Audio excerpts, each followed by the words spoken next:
Professor Puran Singh ਦੀ ਪੁਸਤਕ ਹੈ 9 ਲੱਖਾਂ ਹਾਰ ਤੇ ਹੋਰ ਕਹਾਣੀਆਂ। ਪਹਿਲੀ ਕਹਾਣੀ ਮਾਂ। ਦੁਨੀਆ 'ਚ ਸਿੱਖ ਬਹੁਤ ਹੀ ਚੰਗੇ ਸਿਪਾਹੀ ਤੇ ਕਿਸਾਨ ਮੰਨੇ ਜਾਂਦੇ ਹਨ। ਇਹ ਕੌਮ ਹਰ ਥਾਂ ਜਾ ਵਸਦੀ ਹੈ। ਜਿੱਥੇ ਕਿਤੇ ਵੀ ਚੰਗੀ ਜ਼ਮੀਨ ਵਾਹੁਣ ਨੂੰ ਮਿਲ ਜਾਏ, ਇਹ ਜਾ ਡੇਰੇ ਲਾਉਂਦੇ ਹਨ। ਗੁਰੂ ਸਾਹਿਬਾਨ ਦੇ ਸਮਿਆਂ 'ਚ ਗੁਰੂਆਂ ਦੇ ਭਗਤ ਪੰਜਾਬ ਛੱਡ ਕੇ ਵਪਾਰੀਆਂ ਦੇ ਤੌਰ ਤੇ ਭਾਰਤੀ ਦੀਪ ਸਮੂਹਾਂ ਤੇ ਲੰਕਾ ਤੱਕ ਜਾ ਪੁੱਜੇ। ਕਈ ਤਾਂ ਬਗਦਾਦ ਤੱਕ ਵੀ ਚਲੇ ਗਏ। ਇਹ ਇੱਕ ਜੁਝਾਰੂ ਕੌਮ ਹੈ ਤੇ ਹੁਣ ਵੀ ਸਿੱਖ ਸਾਰੇ ਭਾਰਤੀਆਂ ਵਿੱਚ ਸਭ ਤੋਂ ਵੱਧ ਜ਼ਿੰਦਾ ਦਿਲ ਕੌਮ ਨੇ। ਮਿਸਟਰ ਹੈਰੀਸਨ ਨਾਂ ਦੇ ਇੱਕ ਰਿਟਾਇਰ ਹੋਏ ਫੌਜੀ ਨੂੰ ਲਗਭਗ 20,000 ਏਕੜ ਜ਼ਮੀਨ ਦਾ ਇੱਕ ਬਹੁਤ ਵੱਡਾ ਟੋਟਾ ਦੇਹਰਾਦੂਨ ਜ਼ਿਲ੍ਹੇ 'ਚ ਖੇਤੀ ਦੇ ਨਵੇਂ ਢੰਗਾਂ ਦੀ ਵਰਤੋਂ ਆਰੰਭ ਕਰਨ ਲਈ ਦਿੱਤਾ ਗਿਆ ਸੀ। ਇਹ ਆਦਮੀ ਇੱਕ ਸੰਤ ਆਤਮਾ ਸੀ ਤੇ ਉਹਦੇ ਚੰਗੇ ਸੁਭਾਅ ਕਰਕੇ ਦੂਰੋਂ ਦੂਰੋਂ ਮੁਜਾਰੇ ਆਉਂਦੇ। ਦੇਹਰਾਦੂਨ ਤੋਂ ਲਗਭਗ 15 ਮੀਲ ਹਰਿਦੁਆਰ ਵੱਲ ਨੂੰ ਡੋਈਵਾਲਾ ਹੈ। ਇੱਥੇ ਰਹਿੰਦੇ ਇਸ ਜ਼ਿਮੀਂਦਾਰ ਦੀ ਸੋਭਾ ਸੁਣ ਕੇ ਪੰਜਾਬ ਤੋਂ ਵੀ ਸਿੱਖਾਂ ਦੇ ਕਈ ਟੱਬਰ ਆ ਵਸੇ। ਜ਼ਮੀਨ ਨੀਵੀਂ ਹੋਣ ਕਰਕੇ ਦਲਦਲੀ ਸੀ ਤੇ ਇੱਥੇ ਮਲੇਰੀਆ ਬਹੁਤ ਹੁੰਦਾ ਸੀ। ਮਿਸਟਰ ਹੈਰੀਸਨ ਦੇ ਆਪਣੇ ਕਾਮਿਆਂ ਨੂੰ ਬਚਾਉਣ ਦੇ ਅਣਥੱਕ ਯਤਨਾਂ ਦੇ ਬਾਵਜੂਦ ਟੱਬਰਾਂ ਦੇ ਟੱਬਰ ਚਲਾਣਾ ਕਰ ਗਏ ਸਨ। ਹੈਰੀਸਨ ਨੂੰ ਘੋਰ ਉਦਾਸੀ ਹੋਈ, ਇਸ ਲਈ ਨਹੀਂ ਕਿ ਉਹ ਆਪਣੀ ਖੇਤੀ ਦੇ ਕੰਮਾਂ 'ਚ ਸਫਲ ਨਹੀਂ ਸੀ ਹੋ ਸਕਿਆ, ਸਗੋਂ ਇਸ ਲਈ ਕਿ ਉਹਦੇ ਵਫਾਦਾਰ ਤੇ ਹੱਡ ਭੰਨਵੀਂ ਕਮਾਈ ਕਰਨ ਵਾਲੇ ਮੁਜਾਰੇ ਤੁਰੇ ਜਾ ਰਹੇ ਸਨ। ਪਰ ਹੈਰੀਸਨ ਦੀ ਸੱਚੀ ਤੇ ਸੁੱਚੀ ਭਾਵਨਾ ਦਾ ਸਦਕਾ ਹੋਰ ਕਾਮੇ ਆ ਜਾਂਦੇ। ਕਿਹਾ ਜਾਂਦਾ ਹੈ ਕਿ ਜੇ ਕੋਈ ਮੁਜਾਰਾ ਆ ਕੇ ਕਹਿ ਦਿੰਦਾ ਕਿ ਉਹਦੀ ਬਲਦਾਂ ਦੀ ਜੋਗ ਮਰਨ ਕਰਕੇ ਉਹ ਠੇਕਾ ਨਹੀਂ ਸੀ ਦੇ ਸਕਦਾ, ਤਾਂ ਉਹ ਸਿਰਫ ਠੇਕਾ ਹੀ ਨਹੀਂ ਸੀ ਮਾਫ ਕਰ ਦਿੰਦਾ, ਸਗੋਂ ਅੰਦਰੋਂ ਕੁਝ ਰੁਪਏ ਲਿਆ ਕੇ ਹੌਲੀ ਜਿਹੀ ਉਹਦੀ ਮੁੱਠ 'ਚ ਦੇ ਦਿੰਦਾ ਤੇ ਕਹਿੰਦਾ, ਜਾ ਸਾਊ ਬੰਦੇ, ਜਾ ਕੇ ਹੋਰ ਬਲਦ ਲੈ ਲੈ ਤੇ ਸਬਰ ਕਰ। ਇਸ ਤਰ੍ਹਾਂ ਉਹ ਠੇਕਾ ਕਦੀ ਹੀ ਉਗਰਾ ਸਕਦਾ। ਉਹ ਖਰਚਾ ਕਰੀ ਜਾ ਰਿਹਾ ਸੀ। ਜ਼ਮੀਨ ਤੋਂ ਕਮਾਈ ਬਹੁਤ ਮਾਮੂਲੀ ਸੀ। ਮਿਸਟਰ ਹੈਰੀਸਨ ਦੇ ਚਰਿੱਤਰ ਬਾਰੇ ਅਜੇ ਤੱਕ ਬੜੀਆਂ ਦੰਦ ਕਥਾਵਾਂ ਪ੍ਰਚਲਿਤ ਹਨ। ਕਹਿੰਦੇ ਹਨ ਇੱਕ ਵਾਰੀ ਕਿਸੇ ਮੁਜਾਰੇ ਦੇ ਜਵਾਨ ਪੁੱਤਰ ਨੂੰ ਸੱਪ ਲੜ ਗਿਆ। ਉਹ ਲੜਕਾ ਡੋਈ ਵਾਲੇ ਦੀ ਡਿਸਪੈਂਸਰੀ 'ਚ ਪਿਆ ਸੀ। ਸਾਹਿਬ ਉਸ ਪਾਸਿਓਂ ਲੰਘਿਆ। ਪੁੱਛਣ ਤੇ ਪਤਾ ਲੱਗਾ ਕਿ ਲੜਕੇ ਦੇ ਰਿਸ਼ਤੇਦਾਰਾਂ ਵਿੱਚੋਂ ਕੋਈ ਵੀ ਜ਼ਹਿਰ ਚੂਸ ਕੇ ਕੱਢਣ ਨੂੰ ਤਿਆਰ ਨਹੀਂ ਸੀ।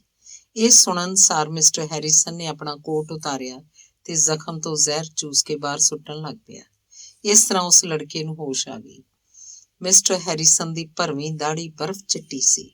ਉਹਦਾ ਚਿਹਰਾ ਆਤਮਕ ਪ੍ਰਸੰਨਤਾ ਤੇ ਖੁਸ਼ੀ ਨਾਲ ਦਗਦਾ ਸੀ ਤੇ ਉਹ ਆਪਣੇ ਮੁਜਾਰਿਆਂ ਲਈ ਠੰਡੀ ਛਾਂ ਸੀ। ਕਈ ਸਾਲ ਬੀਤ ਗਏ। ਜੰਗਲ ਸਾਫ਼ ਹੋ ਗਿਆ। ਜਿੱਥੇ ਕਦੇ ਕਣਕ ਦਾ ਦਾਣਾ ਨਹੀਂ ਸੀ ਉੱਗਿਆ, ਉੱਥੇ ਫਾਰਮ ਬਣ ਗਏ ਤੇ ਸੋਨ ਸੁਨਹਿਰੀ ਕਣਕ ਦੇ ਸਿੱਟੇ ਲਹਿਰਾਉਣ ਲੱਗੇ। ਬਸ ਇਸੇ ਸਮੇਂ ਮਿਸਟਰ ਹੈਰੀਸਨ ਨੂੰ ਮਾਏ ਕੌਕੜਾ ਨੇ ਆ ਘੇਰਿਆ। ਵਲਾਇਤ ਦੀ ਜਿਹੜੀ ਕੰਪਨੀ ਤੋਂ ਕਰਜ਼ੇ ਲੈਣ ਲਈ ਉਸ ਇਕਰਾਰਨਾਮੇ ਕੀਤੇ ਹੋਏ ਸਨ, ਉਸਨੇ ਬਿਨਾਂ ਹੈਰੀਸਨ ਨੂੰ ਪੁੱਛਣ ਦੱਸਣ ਤੇ ਬਿਨਾਂ ਆਪਣੇ ਕਿਸੇ ਨੁਮਾਇੰਦੇ ਨੂੰ ਭੇਜ ਕੇ ਜ਼ਮੀਨ ਦੇ ਮਾਮਲਿਆਂ ਦੀ ਨਿੱਜੀ ਪੁੱਛ ਪੜਤਾਲ ਕਰਨ ਦੇ ਆਪਣੇ ਭਾਰਤ ਸਥਿਤ ਸ਼ਾਹੂਕਾਰਾਂ ਨੂੰ ਡੋਈ ਵਾਲੇ ਦੀ ਜ਼ਮੀਨ ਕਿਸੇ ਵੀ ਕੀਮਤ ਤੇ ਵੇਚਣ ਲਈ ਕਹਿ ਦਿੱਤਾ। ਪਿਛਲੇ 10 ਸਾਲਾਂ ਤੋਂ ਇਸ ਜ਼ਮੀਨ ਤੋਂ ਉਹਨਾਂ ਨੂੰ ਕੁਝ ਨਹੀਂ ਸੀ ਮਿਲ ਰਿਹਾ ਤੇ ਖਰਚਾ ਅਜੇ ਹੋਰ ਹੋਈ ਜਾ ਰਿਹਾ ਸੀ। ਮਿਸਟਰ ਹੈਰੀਸਨ ਨੂੰ ਤਾਂ ਜ਼ਮੀਨ ਦੀ ਵਿਕਰੀ ਦੀ ਸਿਰਫ ਇਤਲਾਹ ਹੀ ਦਿੱਤੀ ਗਈ। ਘੱਟੋ ਘੱਟ 4 ਲੱਖ ਦੀ ਜਾਇਦਾਦ 60-70 ਹਜ਼ਾਰ ਰੁਪਏ ਦੀ ਰਕਮ ਤੇ ਸੁੱਟ ਦਿੱਤੀ ਗਈ ਤੇ ਨਵੇਂ ਹਿੰਦੂ ਮਾਲਕ ਨੇ ਮਿਸਟਰ ਹੈਰੀਸਨ ਨੂੰ ਆਸਾਨੀ ਨਾਲ ਹੀ ਬੇਦਖਲ ਕਰ ਦਿੱਤਾ। ਮੁਜਾਰੇ ਆਪਣੇ ਦਿਆਲੂ ਮਾਲਕ ਤੋਂ ਵਿਛੜਨ ਸਮੇਂ ਅੱਖਾਂ ਭਰ ਭਰ ਕੇ ਰੋਏ ਤੇ ਕਈ ਇਸੇ ਦੁੱਖ ਕਰਕੇ ਡੋਈਵਾਲ ਦੀਆਂ ਜ਼ਮੀਨਾਂ ਛੱਡ ਕੇ ਚਲੇ ਗਏ। ਉਹਨਾਂ ਦਿਨਾਂ 'ਚ ਇੱਕ ਸਿੱਖ ਪਰਿਵਾਰ ਵੀ ਮਿਸਟਰ ਹੈਰੀਸਨ ਦਾ ਮੁਜਾਰਾ ਸੀ। ਇਸ ਟੱਬਰ 'ਚ ਸਿੱਖ ਮਾਂ, ਉਹਦਾ ਬੇਟਾ, ਨੂੰਹ ਤੇ ਇੱਕ 10 ਕੁ ਸਾਲਾਂ ਦਾ ਮਾਂ ਦਾ ਪੋਤਰਾ ਸੀ। ਡੋਈ ਵਾਲੇ ਰਹਿੰਦਿਆਂ ਇਸ ਸਿੱਖ ਪਰਿਵਾਰ 'ਚ ਇੱਕ ਨਵੇਂ ਬੱਚੇ ਦੀ ਖੁਸ਼ੀ ਭਰਪੂਰ ਆਮਦ ਹੋਈ ਸੀ। ਇਹ ਮਾਂ ਸਾਰੇ ਡੋਈ ਵਾਲੇ 'ਚ ਪੰਜਾਬੀ ਮਾਂ ਕਰਕੇ ਜਾਣੀ ਜਾਂਦੀ ਸੀ। ਉਹ ਰੇਲਵੇ ਸਟੇਸ਼ਨ ਤੋਂ ਦਾਲ ਪਾਣੀ ਲਈ ਲੂਣ ਤੇਲ ਲੈਣ ਆਇਆ ਕਰਦੀ ਸੀ। ਉਨੀ ਦਿਨੀ ਉਹ ਬੜੀ ਦੇਰ ਨਾਲ ਘਰ ਪੁੱਜਦੀ। ਉਹ ਛੇਤੀ ਮੁੜਨ ਬਾਰੇ ਭੁੱਲ ਜਾਂਦੀ ਸੀ। ਇੱਕ ਦਿਨ ਹੱਥ 'ਚ ਲੂਣ ਫੜੀ ਉਹ ਘਰ ਨੂੰ ਮੁੜੀ ਆ ਰਹੀ ਸੀ ਕਿ ਉਹਨੂੰ ਇੱਕ ਮੁਜਾਰਾ ਮਿਲਿਆ ਜੋ ਕਿਸੇ ਨੀਵੀਂ ਜ਼ਾਤ ਦਾ ਸੀ ਤੇ ਅੰਨ੍ਹਾ ਸੀ। ਉਹ ਆਪਣੀ ਝੌਂਪੜੀ ਦਾ ਰਾਹ ਭੁੱਲ ਗਿਆ ਸੀ। ਉਹਨੂੰ ਘਰ ਪੜਾਉਣ ਲਈ ਉਹ 6 ਮੀਲ ਉਹਦੇ ਨਾਲ ਗਈ ਤੇ ਹਨੇਰੇ ਪਏ ਮੁੜ ਕੇ ਆਪਣੇ ਘਰ ਆਈ। ਜੇ ਕੋਈ ਬਿਮਾਰ ਹੁੰਦਾ ਤਾਂ ਮਾਂ ਉਹਦੇ ਸਿਰਹਾਣੇ ਬੈਠੀ ਟਹਿਲ ਸੇਵਾ ਕਰ ਰਹੀ ਹੁੰਦੀ। ਇਸ ਤਰ੍ਹਾਂ ਮਰੀਜ਼ ਦੀਆਂ ਬਿਮਾਰੀ ਦੀਆਂ ਘੜੀਆਂ ਮਿੱਠੀਆਂ ਹੋ ਜਾਂਦੀਆਂ। ਬੇਸ਼ੱਕ ਉਹ ਪੜ੍ਹ ਲਿਖ ਨਹੀਂ ਸੀ ਸਕਦੀ, ਪਰ ਸਦਾ ਗੁਰਬਾਣੀ ਦਾ ਜਾਪ ਕਰਦੀ ਰਹਿੰਦੀ। ਉਹ ਦਰਮਿਆਨੇ ਕੱਦ ਤੇ ਨਿਰੋਈ ਦੇਹ ਦੀ ਮਾਲਕ ਸੀ। ਉਹਦੇ ਚਿੱਟੇ ਵਾਲ ਸੁਆਰ ਕੇ ਬੰਨੇ ਹੁੰਦੇ ਤੇ ਉਹਦੇ ਗੋਲ ਚਿਹਰੇ ਤੇ ਚੌੜੀਆਂ ਪਰ ਸ਼ਾਂਤ ਅੱਖਾਂ ਦੀ ਚਮਕ ਖੇਡ ਰਹੀ ਹੁੰਦੀ।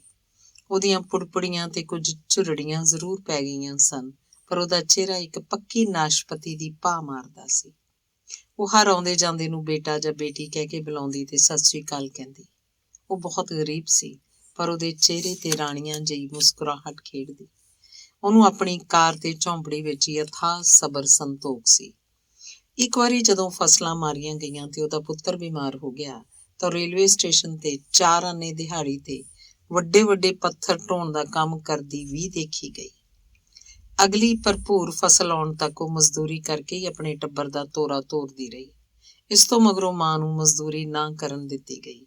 ਉਸ ਵਿੱਚ ਪੰਜਾਬ ਦੀਆਂ ਅੱਜ ਕੱਲ੍ਹ ਦੀਆਂ ਪੜ੍ਹੀਆਂ ਲਿਖੀਆਂ 10 ਔਰਤਾਂ ਜਿੰਨਾ ਜ਼ੋਰ ਸੀ। 50 ਨੂੰ ਢੁੱਕਦੀ ਵੀ ਉਹ ਲੰਮੇ ਪੈਂਡੇ ਮਾਰਦੀ, ਭਾਰੇ ਪੱਥਰ ਢੋਂਦੀ ਤੇ ਆਪਣੇ ਪੁੱਤਰ ਦਿਆਂ ਖੇਤਾਂ 'ਚ ਕੰਮ ਕਰਦੀ। ਪੁੱਤਰ ਉਹਦਾ ਵਾਹੁੰਦਾ ਬੀਜਦਾ ਤੇ ਉੱਪਰਲੇ ਸਾਰੇ ਕੰਮ ਕਰਦੀ। ਉਹ ਗੋਡੀ ਕਰਦੀ ਤੇ ਆਪਣੀਆਂ ਮੱਝਾਂ ਲਈ ਹਰਾ ਘਾਹ ਖੋਤਰਦੀ। ਉਹ ਸੂਤ ਕੱਤ ਕੇ ਬੱਚਿਆਂ ਦੇ ਕੱਪੜਿਆਂ ਲਈ ਖੱਦਰ ਬਣਾਉਂਦੀ। ਜਦੋਂ ਉਹਦੀ ਨੂੰਹ ਟੱਬਰ ਲਈ ਅੰਨ ਪਾਣੀ ਦਾ ਆਹਰ ਕਰ ਰਹੀ ਹੁੰਦੀ ਤਾਂ ਉਹ ਨਿੱਕੇ ਨਿਆਣੇ ਨੂੰ ਪੱਟਾਂ 'ਚ ਪਾ ਕੇ ਲੂਰੀਆਂ ਦਿੰਦੀ। ਦੂਸਰਾ ਭਾਗ। ਮੈਂ ਇੱਕ ਵਾਰੀ ਘੁੰਮਦਾ ਘੁਮਾਉਂਦਾ ਡੋਈ ਵਾਲੇ ਇਸ ਮਾਈ ਦੇ ਘਰ ਜਾ ਵੜਿਆ। ਘਰ ਕੀ ਸੀ? ਖੇਤਾਂ ਦੇ ਇੱਕ ਪਾਸੇ ਜੇ ਇੱਕ ਕੱਚੀ ਝੌਂਪੜੀ, ਕੰਡਿਆਂ ਵਾਲੇ ਛਾਪਿਆਂ ਦੀ ਵਾੜ ਨਾਲ ਵਿਹੜਾ ਬਣਾਇਆ ਹੋਇਆ ਸੀ। ਇਸੇ ਹੀ ਵਿਹੜੇ 'ਚ ਇੱਕ ਪਾਸੇ ਬਲਦਾਂ ਤੇ ਮੱਝਾਂ ਲਈ ਛੰਨ ਬੰਨੀ ਹੋਈ ਸੀ। ਵਿਹੜੇ ਦੇ ਵਿਚਾਲੇ ਇੱਕ ਨਿੰਮ ਦਾ ਰੁੱਖ ਸੀ। ਜਦੋਂ ਮੈਂ ਘਰ ਵੜਿਆ ਤਾਂ ਮਾਂ ਨਿੰਮ ਹੇਠ ਬੈਠੀ ਚਰਖਾ ਕੱਤ ਰਹੀ ਸੀ। ਉਹਨੇ ਮੈਨੂੰ ਮੇਰੀ ਆਪਣੀ ਮਾਂ ਦੀ ਤਰ੍ਹਾਂ ਹੀ ਬੁੱਕਲ 'ਚ ਲੈ ਕੇ ਅਸੀਸ ਦਿੱਤੀ। ਪੀਣ ਨੂੰ ਲੱਸੀ ਦਾ ਗਲਾਸ ਦੇ ਕੇ ਆਪਣਾ ਘਰ ਵਿਖਾਉਣ ਲਈ ਅੰਦਰ ਲੈ ਗਈ। ਇਹ ਬਹੁਤ ਹੀ ਸਫਾਈ ਨਾਲ ਲਿਪਿਆ ਪੋਚਿਆ ਹੋਇਆ ਸੀ ਤੇ ਇੱਕ ਪੰਛੀ ਦੇ ਆਲ੍ਹਣੇ ਦੀ ਤਰ੍ਹਾਂ ਸਾਫ਼ ਸੁਥਰਾ ਸੀ। ਜੋ ਕੁਝ ਵੀ ਉਹਨਾਂ ਕੋਲ ਸੀ ਉਹ ਸਿੱਖਾਂ ਦੀ ਯੋਗੀਆਂ ਵਰਗੀ ਸਾਦਗੀ ਤੇ ਸੋਝ ਨਾਲ ਚਿਣਿਆ ਹੋਇਆ ਸੀ। ਉਹਦੀ ਲੰਮ-ਸਲੰਮੀ ਨੂੰਹ ਨੇ ਮੈਨੂੰ ਸਤਿ ਸ੍ਰੀ ਅਕਾਲ ਕਹੀ ਤੇ ਮੈਂ ਵੀ ਉੱਤਰ ਦਿੱਤਾ। ਕਿਰਸਾਨ ਮੁੰਡਾ ਮੇਰੇ ਪਾਸੇ ਨਾਲ ਆ ਲੱਗਾ ਤੇ ਮੈਂ ਉਹਨੂੰ ਜੱਫੀ 'ਚ ਲੈ ਲਿਆ। ਸਿੱਖ ਕਿਰਸਾਨ ਬਾਹਰੋਂ ਆਪਣੇ ਖੇਤਾਂ ਵਿੱਚੋਂ ਆਉਣ ਹੀ ਵਾਲਾ ਸੀ। ਅਸੀਂ ਅੰਦਰ ਬੈਠੇ ਗੱਲਾਂ ਕਰ ਰਹੇ ਸੀ। ਜਦੋਂ ਮਾਂ ਦਾ ਪੁੱਤਰ ਭਾਈ ਗੁਰਮੁਖ ਸਿੰਘ ਅੰਦਰ ਆਇਆ ਤਾਂ ਮੈਂ ਮੰਜੀ ਤੇ ਬੈਠਾ ਸਾਂ ਤੇ ਮਾਂ ਦਾ ਪੋਤਰਾ ਮੇਰੀਆਂ ਬਾਹਾਂ 'ਚ ਸੀ। ਮੈਨੂੰ ਆਪਣੇ ਘਰ ਮਹਿਮਾਨ ਆਇਆ ਦੇਖ ਕੇ ਉਹਨੂੰ ਚਾਅ ਚੜ੍ਹ ਗਿਆ। ਗੁਰਮੁਖ ਸਿੰਘ, ਬਦਲੇ ਹੋਏ ਰਾਜ 'ਚ ਕਿਵੇਂ ਨਿਭਰੀਏ? ਮੈਂ ਸੁਣਿਆ ਕਿ ਤੂੰ ਪੰਜਾਬ ਤੋਂ ਹੈਰੀਸਨ ਦੀ ਨੇਕੀ ਤਾਂ ਖਿੱਚਿਆ ਆਇਆ ਸੀ।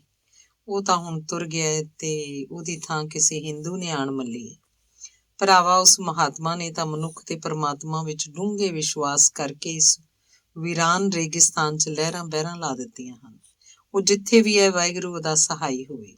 ਉਹ ਜ਼ਿਮੀਂਦਾਰ ਨਹੀਂ ਸੀ, ਉਹ ਤਾਂ ਇੱਕ ਫਰਿਸ਼ਤਾ ਸੀ ਜਿਹਦਾ ਹਰ ਰੋਜ਼ ਦਾ ਕੰਮ ਲੋਕਾਂ 'ਚ ਖੁਸ਼ੀ ਵੰਡਣਾ ਸੀ। ਸਾਡੇ ਵਿੱਚੋਂ ਕਈ ਚੰਗੇ ਨਹੀਂ ਹਨ। ਅਸੀਂ ਉਸ ਕੋਲ ਜਾ ਕੇ ਝੂਠ ਬੋਲਦੇ ਤੇ ਆਪਣੇ ਨੁਕਸਾਨ ਬਾਰੇ ਵਧਾ ਚੜਾ ਕੇ ਦੱਸਦੇ। ਜੇ ਸਾਡਾ ਇੱਕ ਬਲਦ ਮਰਦਾ ਤਾਂ ਅਸੀਂ 4 ਦੱਸਦੇ। ਉਹ ਮਨੁੱਖੀ ਜਾਮੇ 'ਚ ਦੇਵਤਾ ਸੀ। ਉਹ ਕਦੇ ਦੂਜੀ ਗੱਲ ਨਾ ਪੁੱਛਦਾ। ਉਹ ਠੇਕਾ ਹੀ ਨਾ ਮਾਫ਼ ਕਰਦਾ, ਨਵੇਂ ਸਿਰਿਓਂ ਕੰਮ ਤੋਰਨ ਲਈ ਸਰਮਾਇਆ ਵੀ ਦਿੰਦਾ। ਸਾਹਬ ਆਪਣੇ ਕਲਰਕਾਂ ਤੇ ਮੁਨਸ਼ੀਆਂ ਦੀ ਇੱਕ ਨਹੀਂ ਸੀ ਸੁਣਦਾ। ਜੇ ਉਹ ਸਾਡੇ ਵਿਰੁੱਧ ਵੀ ਕੁਝ ਕਹਿੰਦੇ ਤਾਂ ਵੀ ਉਹ ਕੁਝ ਨਾ ਕਰਦਾ। ਉਹ ਸਾਡੇ ਬੱਚਿਆਂ ਨੂੰ ਨਾਲ ਲੈ ਜਾਂਦਾ ਤੇ ਉਹਨਾਂ ਨੂੰ ਪਿਆਰਦਾ। ਜਦ ਕਦੇ ਵੀ ਬਾਹਰ ਜਾਂਦਾ ਤਾਂ ਉਹਨਾਂ ਲਈ ਸੁਗਾਤਾਂ ਲਿਆਉਂਦਾ। ਹੈਰੀਸਨ ਦਾ ਸਮਾਂ ਤਾਂ ਅਸਲ ਰਾਮ ਰਾਜ ਸੀ। ਸੱਚੇ ਗੁਰਮੁਖ ਸਿੰਘਾ, ਮਿਸਟਰ ਹੈਰੀਸਨ ਉਹਨਾਂ ਭਲੇ ਅੰਗਰੇਜ਼ਾਂ ਵਰਗਾ ਸੀ ਜੋ ਪਹਿਲੀਆਂ 'ਚ ਸਾਡੇ ਦੇਸ਼ 'ਚ ਆਇਆ ਕਰਦੇ ਸਨ। ਚੰਗੇ ਬੰਦੇ ਇਸ ਧਰਤੀ ਦਾ ਸਹਾਰਾ ਨੇ। ਪਰ ਨਵਾਂ ਜ਼ਿਮੀਂਦਾਰ ਤੇ ਨਵੇਂ ਹਾਲਾਤ ਕਿਵੇਂ ਨੇ? ਅਸੀਂ ਬਹੁਤ ਔਖੇ ਦਿਨ ਕੱਟ ਰਹੇ ਹਾਂ ਭਰਾਵਾ। ਮੁਜ਼ਾਰੇ ਇੱਕ ਇੱਕ ਕਰਕੇ ਤੁਰੇ ਜਾ ਰਹੇ ਨੇ। ਸਾਡੀ ਇੱਥੇ ਵੱਡੀ ਰੂਹ ਨਹੀਂ ਲੱਗਦੀ। ਅਸੀਂ ਇਹ ਥਾਂ ਆਬਾਦ ਕੀਤੀ ਸੀ, ਹੁਣ ਇਹਨੂੰ ਇੱਕਦਮ ਛੱਡਣਾ ਵੀ ਔਖਾ ਹੈ। ਪਰ ਇਹ ਜ਼ਿਮੀਂਦਾਰ ਤਾਂ ਸਿਰਫ ਪੈਸੇ ਦਾ ਪੀਰ ਏ। ਆਦਮੀ ਦੀ ਇਹਨੂੰ ਕੋਈ ਕਦਰ ਨਹੀਂ। ਵੀਰਿਆ, ਤੂੰ ਰਸ ਦਾ ਗਲਾਸ ਪੀਏਂਗਾ? ਮੈਂ ਹੁਣੇ ਲਿਆਉਣਾ ਤੇਰੇ ਲਈ। ਹਾਂ ਗੁਰਮੁਖ ਸਿੰਘਾ, ਤੇਰੇ ਪਿਆਰ ਦੀ ਮਿਠਾਸ ਦੇ ਨਾਲ ਤਾਂ ਇਹ ਬਹੁਤ ਹੀ ਤਾਜ਼ਗੀ ਦੇਗਾ। ਤੀਸਰਾ ਭਾਗ। ਇੱਕ ਸਵੇਰ ਮੈਂ ਆਪਣੇ ਦੇਹਰਾਦੂਨ ਵਾਲੇ ਘਰ 'ਚ ਅਜੇ ਬਿਸਤਰੇ 'ਚ ਸੁੱਤਾ ਹੀ ਪਿਆ ਸੀ ਕਿ ਅਚਾਨਕ ਹੀ ਮੇਰੇ ਕੰਨੀ ਇੱਕ ਮਿੱਠੀ ਮਿੱਠੀ ਲੈ ਪਈ। ਕੋਈ ਵਾਹਿਗੁਰੂ ਵਾਹਿਗੁਰੂ ਦਾ ਜਾਪ ਕਰ ਰਿਹਾ ਸੀ। ਇਸ ਤਰ੍ਹਾਂ ਲੱਗਾ ਜਿਵੇਂ ਮੇਰੇ ਸਿਰ ਹੇਠ ਦਾ ਸਿਰਹਾਣਾ ਗੂੰਜ ਰਿਹਾ ਹੋਵੇ। ਮੈਂ ਉੱਠਣਾ ਚਾਹਿਆ ਪਰ ਇਸ ਸੰਗੀਤ ਨੂੰ ਭੰਗ ਕਰਨ ਦੀ ਹਿੰਮਤ ਨਾ ਪਈ, ਜਿਵੇਂ ਇਹ ਕੋਈ ਸੁਪਨਾ ਸੀ ਜੋ ਮੈਨੂੰ ਨਸ਼ਿਆ ਰਿਹਾ ਸੀ। ਮੈਨੂੰ ਸੁੱਤਿਆਂ ਵੇਖ ਕੇ ਮੇਰੀ ਪਤਨੀ ਨੇ ਮੈਨੂੰ ਆਣ ਹਿਲਾਇਆ। ਉੱਠੋ, ਦੇਖੋ ਤੁਹਾਡੇ ਹੱਥ ਗੋਦੀ 'ਚ ਲਈ ਕੌਣ ਬੈਠਾ ਏ। ਮੈਂ ਜਾਗਿਆ ਤਾਂ ਮਾਂ ਨੂੰ ਆਪਣੇ ਕੋਲ ਬੈਠਿਆਂ ਦੇਖਿਆ। ਉਸ ਮੈਨੂੰ ਆਪਣੀ ਹਿੱਕ ਨਾਲ ਘੁੱਟ ਲਿਆ ਤੇ ਆਪਣਾ ਮਧੁਰ ਗੀਤ ਅਲਾਪਦੀ ਰਹੀ। ਮਾਂ, ਤੂੰ ਕਿੱਧਰ? ਮੈਂ ਕਿਹਾ। ਉਹਦੇ ਥੋੜੇ ਜਿਹੇ ਸੁੱਜੇ ਹੋਏ ਤੇ ਮਿੱਟੀ ਘੱਟੇ ਨਾਲ ਅੱਟੇ ਹੋਏ ਪੈਰਾਂ ਵੱਲ ਦੇਖਦਿਆਂ ਮੈਂ ਫੇਰ ਕਿਹਾ, ਮਾਂ ਤੇਰੇ ਪੈਰਾਂ ਨੂੰ ਕੀ ਹੋਇਆ? ਤੂੰ ਦੇਹਰਾਦੂਨ ਤੋਂ ਡੋਈਵਾਲੇ ਤੱਕ ਤੁਰ ਕੇ ਆਈ ਏਂ? ਇਹ ਕਹਿੰਦਿਆਂ ਮੈਂ ਉਹਦੇ ਪੈਰਾਂ ਦੀ ਧੂੜ ਝਾੜਨ ਲੱਗ ਪਿਆ ਤੇ ਆਪਣੀ ਪਤਨੀ ਨੂੰ ਪੈਰਾਂ ਲਈ ਥੋੜਾ ਜਿਹਾ ਨਮਕੀਨ ਪਾਣੀ ਗਰਮ ਕਰਨ ਲਈ ਕਿਹਾ। ਉਹਦੇ ਪੈਰ ਧੋ ਕੇ ਮੈਂ ਉਹਨੂੰ ਆਪਣੇ ਬਿਸਤਰੇ ਤੇ ਆਰਾਮ ਕਰਨ ਲਈ ਲਿਟਾ ਦਿੱਤਾ। ਮਾਂ ਕਹਿਣ ਲੱਗੀ, ਮੇਰੇ ਪੁੱਤਰਾ, ਮੇਰਾ ਬੇਟਾ ਗੁਰਮੁਖ ਸਿੰਘ ਨਵੇਂ ਮਾਲਕ ਤੋਂ ਦੁਖੀ ਹੋ ਕੇ ਕਿਤੇ ਹੋਰ ਥਾਂ ਜ਼ਮੀਨ ਦੀ ਭਾਲ ਕਰਦਾ ਇੱਥੋਂ 40 ਮੀਲ ਦੂਰ ਨਾਹਨ ਰਿਆਸਤ 'ਚ ਚਲਾ ਗਿਆ ਸੀ। ਉਹਨੂੰ ਗਿਆ 15 ਦਿਨ ਹੋ ਗਏ ਹਨ, ਪਰ ਉਹਦੇ ਵੱਲੋਂ ਕੋਈ ਖਬਰ ਨਹੀਂ ਆਈ। ਸੋ ਮੈਂ ਡੋਈਵਾਲੇ ਤੋਂ ਉਹਨੂੰ ਲੱਭਣ ਤੁਰ ਪਈ ਤੇ ਨਾਹਨ ਜਾ ਪੁੱਜੀ। ਉਹਨੂੰ ਉੱਥੇ ਜਮਨਾ ਕੰਢੇ ਜ਼ਮੀਨ ਦਾ ਇੱਕ ਚੰਗਾ ਟੋਟਾ ਮਿਲ ਗਿਆ। ਮੈਨੂੰ ਦੇਖ ਕੇ ਉਹ ਬਹੁਤ ਗੁੱਸੇ ਹੋਇਆ। ਕਹਿਣ ਲੱਗਾ, ਮੈਨੂੰ ਲੱਭਣ ਇੰਨੀ ਦੂਰ ਤੁਰ ਕੇ ਕਿਉਂ ਆਈ ਏਂ? ਉਹਨੇ ਮੁੜ ਆਉਣ ਦਾ ਵਾਅਦਾ ਕੀਤਾ ਹੈ। ਉਹ ਬਹੁਤ ਚਾਹੁੰਦਾ ਸੀ ਕਿ ਮੈਂ ਠਹਿਰਾਂ, ਪਰ ਮੇਰਾ ਪੋਤਰਾ ਪਿੱਛੇ ਡੋਈਵਾਲੇ ਆ, ਉਹ ਨੀਚੂ ਜਿਹਾ ਜਿਹੜਾ ਤੂੰ ਉਸ ਦਿਨ ਦੇਖਿਆ ਸੀ। ਮੇਰੀ ਨੂੰਹ ਵੀ ਇਕੱਲੀ ਏ, ਇਸ ਲਈ ਮੈਂ ਛੇਤੀ ਮੁੜ ਆਈ ਹਾਂ ਤੇ ਮੁੜਦੀ ਵਾਰੀ ਵੀ ਤੁਰ ਕੇ ਹੀ ਆਈ ਹਾਂ। ਮੈਂ ਤੈਨੂੰ ਤੇ ਤੇਰੀ ਪਤਨੀ ਨੂੰ ਦੇਖੇ ਬਿਨਾਂ ਦੇਹਰਾਦੂਨ ਵਿੱਚੋਂ ਦੀ ਨਹੀਂ ਸੀ ਲੰਘ ਸਕਦੀ। ਤੁਸੀਂ ਵੀ ਮੇਰੇ ਬੱਚੇ ਹੋ। ਮਾਂ, ਗੁਰਮੁਖ ਸਿੰਘ ਠੀਕ ਕਹਿੰਦਾ ਸੀ। ਆਪਣੇ ਆਪ ਨੂੰ ਇੰਨਾ ਔਖਾ ਕਰਨਾ ਆਪਣੇ ਆਪ ਨਾਲ ਜ਼ੁਲਮ ਕਰਨਾ ਹੈ। ਤੈਨੂੰ ਘੱਟੋ ਘੱਟ ਇੱਕ ਦਿਨ ਤਾਂ ਆਰਾਮ ਕਰਨਾ ਚਾਹੀਦਾ ਸੀ। ਹੁਣ ਤੂੰ ਇੱਥੇ ਆਰਾਮ ਕਰਕੇ ਕੱਲ ਡੋਈਵਾਲੇ ਲਈ ਚਲੀ ਜਾਈਂ। ਤੂੰ ਮੇਰੀ ਚੰਗੀ ਮਾਂ ਏ। ਇਹ ਕਹਿੰਦਿਆਂ ਮੈਂ ਆਪਣਾ ਸਿਰ ਉਹਦੀ ਛਾਤੀ ਤੇ ਰੱਖ ਦਿੱਤਾ ਤੇ ਉਹਦੇ ਪਿਆਰ 'ਚ ਬਹਿ ਗਿਆ। ਨਹੀਂ, ਮੈਂ ਜ਼ਰੂਰ ਜਾਣਾ ਹੈ। ਡੋਈਵਾਲੇ ਨੂੰ ਗੱਡੀ 10 ਵਜੇ ਜਾਂਦੀ ਏ, ਅਜੇ 2 ਘੰਟੇ ਨੇ। ਉਹਨੇ ਮੇਰੇ ਸਿਰ ਤੇ ਪਿੱਠ ਤੇ ਹੱਥ ਫੇਰਦਿਆਂ ਅਸੀਸਾਂ ਦਿੰਦਿਆਂ ਕਿਹਾ, ਮਾਂ, ਤੂੰ ਠਹਿਰ ਨਹੀਂ ਸਕਦੀ? ਇੱਕ ਦਿਨ ਵੀ ਨਹੀਂ? ਤੇ ਫਿਰ ਤੂੰ ਸਾਨੂੰ ਆਪਣੇ ਬੱਚੇ ਵੀ ਕਹਿੰਦੀ ਹੈ, ਮੇਰੀ ਪਤਨੀ ਨੇ ਕਿਹਾ। ਨਹੀਂ ਧੀਏ, ਇਸ ਨਾਲ ਕੋਈ ਫਰਕ ਨਹੀਂ ਪੈਂਦਾ। ਤੁਸੀਂ ਮੇਰੇ ਬੱਚੇ ਹੀ ਹੋ, ਪਰ ਮੈਂ ਜਾਣਾ ਜ਼ਰੂਰ ਹੈ। ਮੈਂ ਪਹਿਲਾਂ ਹੀ ਆਪਣਾ ਮਨ ਬਣਾ ਲਿਆ ਹੈ ਤੇ ਜੇ ਮੈਂ ਆਪਣੇ ਮਨ ਦੀ ਨਾ ਕਰਾਂ ਤਾਂ ਮੈਨੂੰ ਦੁੱਖ ਹੁੰਦਾ ਹੈ। ਮੈਂ ਕਦੇ ਫੇਰ ਆਵਾਂਗੀ ਤੇ ਤੁਹਾਡੇ ਲਈ ਨਵੀਂ ਕਣਕ ਦੀਆਂ 1-2 ਗੰਢਾਂ ਲਿਆਵਾਂਗੀ। ਅਸੀਂ ਗਰੀਬ ਲੋਕ ਹਾਂ, ਜੋ ਸਾਡੇ ਕੋਲ ਹੈ ਉਹੀ ਦੇ ਸਕਦੇ ਹਾਂ। ਗਰੀਬ ਲੋਕ? ਤੁਸੀਂ ਮਾਂ, ਤੇਰੀ ਅਸੀਸ 'ਚ ਅਥਾਹ ਦੌਲਤਾਂ ਨੇ ਮਾਂ। ਤੇਰੀ ਕਣਕ ਦੇ ਗੱਠੇ ਸਾਡੇ ਸੁੰਨੇ ਘਰ ਨੂੰ ਭਾਗ ਲਾ ਦੇਣਗੇ। ਮਾਂ, ਵਾਅਦਾ ਰਿਹਾ ਫੇਰ ਕਿ ਤੂੰ ਆਵੇਂਗੀ। ਹਾਂ, ਜੇ ਵਾਹਿਗੁਰੂ ਨੇ ਚਾਹਿਆ ਤਾਂ ਮੈਂ ਆਵਾਂਗੀ। ਉਸ ਛੱਤ ਵੱਲ ਦੇਖਦਿਆਂ ਕਿਹਾ, ਹਾਂ, ਸ਼ਾਇਦ ਮੈਂ ਆਵਾਂ, ਪਰ ਵਾਹਿਗੁਰੂ ਜਾਣਦਾ। ਉਸ ਫੇਰ ਕਿਹਾ। ਮੇਰੀ ਪਤਨੀ ਨੇ ਉਹਦੇ ਪੋਤਰੇ ਲਈ ਖਿਡੌਣਿਆਂ ਦੀ ਇੱਕ ਟੋਕਰੀ ਲਿਆ ਕੇ ਦਿੱਤੀ, ਜੋ ਉਹਨੇ ਲੈ ਲਈ। ਟੋਕਰੀ ਸਿਰ ਤੇ ਰੱਖ ਕੇ ਉਹ ਸਟੇਸ਼ਨ ਨੂੰ ਫਿਰ ਪੈਦਲ ਹੀ ਤੁਰ ਪਈ। ਚੌਥਾ ਭਾਗ। ਇਸ ਤਰ੍ਹਾਂ ਜਾਪਦਾ ਹੈ ਕਿ ਗੁਰਮੁਖ ਸਿੰਘ ਕੁਝ ਦਿਨਾਂ ਬਾਅਦ ਨਾਹਨ ਤੋਂ ਵਾਪਸ ਆ ਗਿਆ ਸੀ। ਇੱਕ ਦਿਨ ਅਚਾਨਕ ਹੀ ਉਹ ਕਣਕ ਦੀਆਂ ਕੁਝ ਗੰਢਾਂ ਲੈ ਕੇ ਸਾਡੇ ਘਰ ਆਇਆ।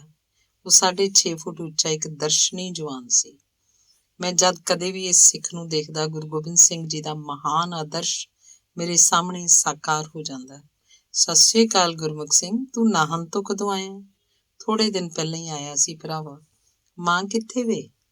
ਉਹਨੇ ਸਾਡੇ ਘਰ ਆਉਣ ਤੇ ਆਪਣੇ ਖੇਤ ਦੀ ਨਵੀਂ ਕਣਕ ਲਿਆਉਣ ਦਾ ਵਾਅਦਾ ਕੀਤਾ ਸੀ। ਉਹ ਇੰਨੇ ਚਿਰ ਦੀ ਦੇਹਰਾਦੂਨ ਕਿਉਂ ਨਹੀਂ ਆਈ?